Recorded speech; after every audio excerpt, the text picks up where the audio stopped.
எல்லாருக்கும் வணக்கம். நான் Hema Subramanian. Welcome to home cooking Tamil. பொதுவாக நம்ம காலையில் ஒரு ஃபில்டர் காஃபி குடித்தோம்னா அந்த நாளே நம்மளுக்கு நல்ல சூப்பராக ஸ்டார்ட் ஆகும். நம்மளுக்கு அந்த காஃபி ஃப்ளேவர் ரொம்ப பிடிக்கிறதுனால ஜஸ்ட் ஒரு ஃபில்டர் காஃபியோட நம்ம நிறுத்த மாட்டோம். காஃபிலேயே காஃபி ஐஸ்கிரீம், காஃபி புடிங்ஸ், கோல்டு காஃபின்னு புதுசாக காஃபி டேஸ்ட்டில் நம்ம நிறைய என்ஜாய் பண்ணுறோம். ஸோ இன்னைக்கு இந்த மாதிரி காஃபி லவர்ஸ்க்கு பிடிச்ச மாதிரி ஒரு ரெசிபி தான் பார்க்க போகிறோம். இது ஜெல்லி காஃபி. வாங்க எப்படி செய்யறதுன்னு பார்க்கலாம். இந்த ரெசிபிக்கு முதல்ல காஃபி ஜெல்லி செய்ய ரெடி பண்ணிக்கலாம். ஒரு சாஸ்பேனில் 400 ml தண்ணி ஊற்றி ஸ்டோவை லோ ஃப்ளேம்லேயே வச்சு 2 டீஸ்பூன் அளவுக்கு இன்ஸ்டன்ட் காஃபி பவுடர் சேர்த்துக்கோங்க. இது கூட 2 டேபிள் ஸ்பூன் அளவுக்கு ப்ரௌன் சுகர் சேர்த்துக்கலாம். உங்ககிட்ட ப்ரௌன் சுகர் இல்லைன்னா நீங்கள் ரெகுலராக வீட்டில் யூஸ் பண்ணுற வெள்ளை சர்க்கரையை யூஸ் பண்ணிக்கலாம். ஒரு விஸ்க் வச்சு காஃபி தூளும் சர்க்கரையும் நல்லா கலந்து விடுங்க. ஜெல்லி செய்ய நமக்கு ஒரு செட்டிங் ஏஜென்ட் தேவைப்படும். அதனால ஒரு 5 கிராம் அளவுக்கு அகார் சேர்த்து அதையும் நல்லா மிக்ஸ் பண்ணிக்கலாம். இது யூஸ்வலாக எல்லா சூப்பர் மார்க்கெட்ஸ்லையும் கிடைக்கும். 2 நிமிஷத்துக்கு கிண்டி விட்டுட்டே இருங்க. உங்களுக்கு ஒரு ஸ்பேச்சுலால ஈஸியாக இருக்கும்னா அதை நீங்கள் யூஸ் பண்ணிக்கலாம்.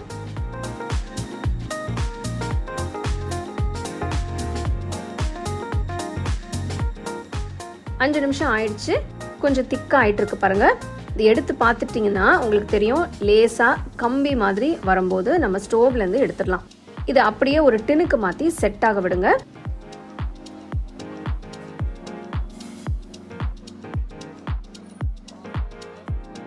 இதை இப்போ ரொம்ப சூடாக இருக்கிறதுனால கொஞ்சம் ஆறி ரூம் டெம்பரேச்சருக்கு வந்த பிறகு நீங்கள் ஃப்ரிட்ஜில் வச்சுக்கோங்க. ஜெல்லி செய்யும்போது எப்போவுமே ஞாபகம் வச்சுக்கோங்க, ஃப்ரீசரில் வைக்கக்கூடாது, ஃப்ரிட்ஜில் தான் வச்சு செட் பண்ணணும். 2 மணி நேரம் ஆனதும் பார்த்தோம்னா அருமையாக செட் ஆயிருக்கும். இப்போ இதை சின்ன சின்ன பீசஸாக கட் பண்ணி எடுத்துக்கலாம். நான் இங்கே சொல்லியிருக்கிற ஸ்டெப்ஸ் எல்லாம் அப்படியே ஃபாலோ பண்ணிங்கன்னா ஜெல்லி உங்களுக்கு பர்ஃபெக்டாக கிடைக்கும். இந்த மாதிரி காஃபி வச்சு ஏதாவது டிஃப்ரெண்ட்டான ரெசிபிஸ் நீங்கள் ட்ரை பண்ணியிருந்தீங்கன்னா எனக்கு கமெண்ட் செக்ஷனில் சொல்லுங்கள்.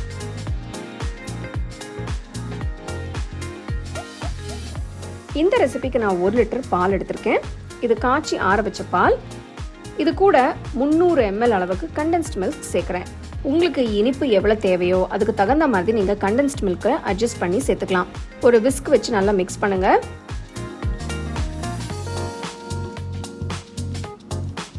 இப்போ நம்ம ட்ரிங்க் அசம்பிள் பண்ணிக்கலாம். ஒரு கிளாஸில் நம்ம ப்ரிப்பேர் பண்ண காஃபி ஜெல்லி பீசஸை போட்டு இப்போ இது மேலே நம்ம செஞ்சு வச்ச பால் மிக்ஸ்சரை ஊற்றி நல்லா ஜில்லுன்னு சர்வ் பண்ணுங்க. உங்கள் வீட்டுக்கு வர ஃப்ரெண்ட்ஸ், ரிலேட்டிவ்ஸ்க்கு ஏதாவது ஸ்பெஷலாக சர்வ் பண்ண ஆசைப்பட்டீங்கன்னா இது ஒரு நல்ல சாய்ஸ். ஜெல்லியை நீங்கள் முன்னாடியே பண்ணி வச்சிட்டிங்கன்னா வரும்போது ஜஸ்ட் பால் மட்டும் மிக்ஸ் பண்ணி நல்ல ஜில்லுன்னு சர்வ் பண்ணலாம். கண்டிப்பாக இது காஃபி லவர்ஸ்க்கு ஒரு சூப்பரான ட்ரீட்னே சொல்லலாம்.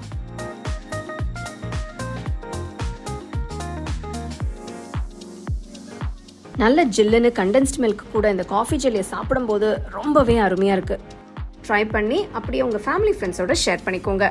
உங்களுக்கு நான் இந்த வீடியோவில் யூஸ் பண்ணுற ப்ராடக்ட்ஸ் பிடிச்சதுன்னா கீழே டேக் பண்ணியிருக்கேன், செக் பண்ணி பாருங்கள். டீட்டெயில்டான ரெசிபிக்கு homecookingshow.in வெப்சைட்டை செக் பண்ணுங்கள். The second edition of the home cooking book is now available on Amazon as well as on shop.homecookingshow.in.